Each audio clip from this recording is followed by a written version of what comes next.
Okay, so the first question was, what are your three favorite websites you examined in this module? My three favorite were the Kia, I can't pronounce that right, the Four Teachers, and BrainPop. It says, describe the particular components that you found particularly useful. With Kia, I liked how there's lots of options to create the assignments. There's a bunch of ways you can create, whether it's vocab or math, several of them. So I like that I could have the options to make them my own and to design my own. And with the Four Teachers, I liked there was the tools to create the quizzes, like to create quizzes and assignments, as well as the linked websites like the Assign a Day. That was like a calendar, like if the teacher puts their calendar for assignments that are due on that website, the students can log in and see everything as well, so they can kind of connect that way. And then for BrainPop, I really liked that it was the fun colors, and it had the several topics and then the subtopics.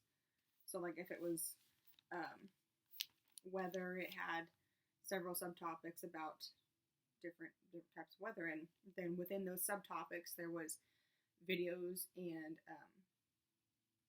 information. There were quizzes and just worksheets, and I like how it was organized, and it's easy for kids to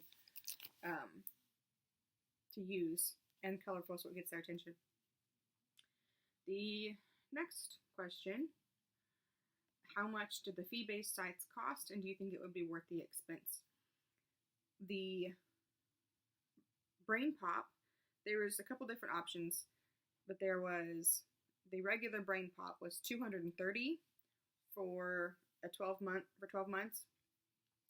I thought that was a little high, but considering how much information's on there, it's probably worth it. I could definitely see myself using that website. I've actually bookmarked it because I probably will use it. And the BrainPop Junior, which is just K through 3, it was $175 for 12 months. But still, probably worth it. I think it's especially worth it for the older grades because there's so much more information. For younger grades, it's easier to find other information, in my opinion. The price for the Four Teachers, it was free. I couldn't find any prices on that one. I said free, which is really cool. And the Kia was $99 a year. So that was, I would rather use the BrainPop than the Kia. Even though it's more expensive, it was easier for me to use, had more information. But it was $99. And I can make, it's worth it in some aspects, in some aspects it's not. So the second question: describe your experience using Kia, and do you think it is something you could use as a future teacher? It was easy. I have bookmarked it and saved it into my little bookmark cloud thing that we learned about in the previous module. I probably will use it maybe like 1 year and then save everything so I can use it for next year's. I probably will use it. I like to have the options, like I said, have the options to design my quizzes and things, or just assignments, fun assignments. I can make them and make them more specific to kids' needs. Number 3, after searching the OER repositories, were you able to find any resources useful for your future classroom?